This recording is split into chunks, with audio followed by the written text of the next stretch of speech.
And now we're going to experiment with some infill. And I'll show you what this looks like after it's done. This is an extreme test cube, and you'll see what I mean after it's printed. Right in there, but you can see the overhang right there, that round piece. That's the bottom of a sphere hanging over a cylindrical cutout. See if I can get down there to see it. Anyway, this is one of those interesting test prints that I'm doing. And I can already see that the layering is shot. Too much striation in the layering. Getting closer. So as you can see, I've got holes in it. I'm giving it a honeycomb structure. I'm basically just, trying out different settings to see just how much I can torture a printer with overhangs and holes to fill. And there's still a cone on top that hopefully is going to be filled with a lot of holes and weird stress looking areas to see just how far I can push it. Okay, so here's the finished product. This is a test print, and I don't think the layers look that terribly bad. I'd rather they be smoother, but there we go, get it to focus. But you guys are going to see there's holes cut in every direction through this thing. Okay, I can't get a good shot. There's this sphere actually goes through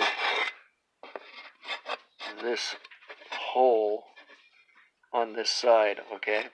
And this rather twisted, funky looking cone on top is really kind of supposed to look like that. I actually made it so thin and twisted that there are tears in the geometry almost on purpose to see how much the printer would be able to handle that.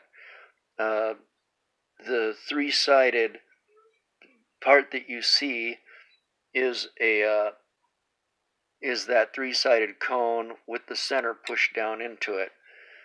There are little ridges that come up on the ends, slices, and holes in every way that I could make it. Here, I'll show you what it looks like in the slicer. So here we are in Slice 3D. See if I can hold this still and run this all at the same time. And let me show you what the layers actually look like while it's slicing.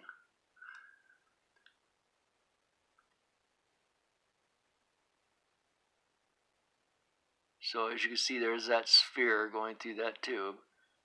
And there's that funny cone. So as you can see, it's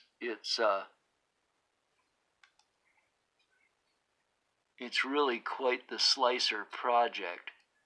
But the idea was to try to actually see how many changes I could make in one print. So I adjusted for a honeycomb fill, and the idea there is to not use as much product to make a solid structure. So anyway, I'm still learning to use the slicer, but as you can see, it did what I asked it to do.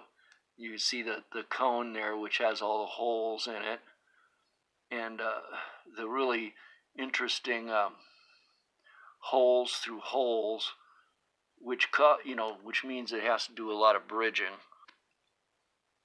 And the other thing is that I want to point out is I'm learning how to scale things. And if you go to scale to size,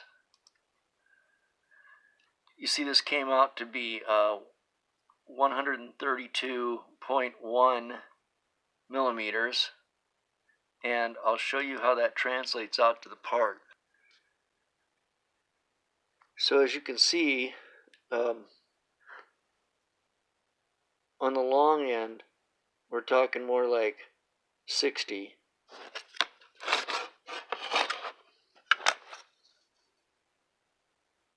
And on the other side, a little over 3.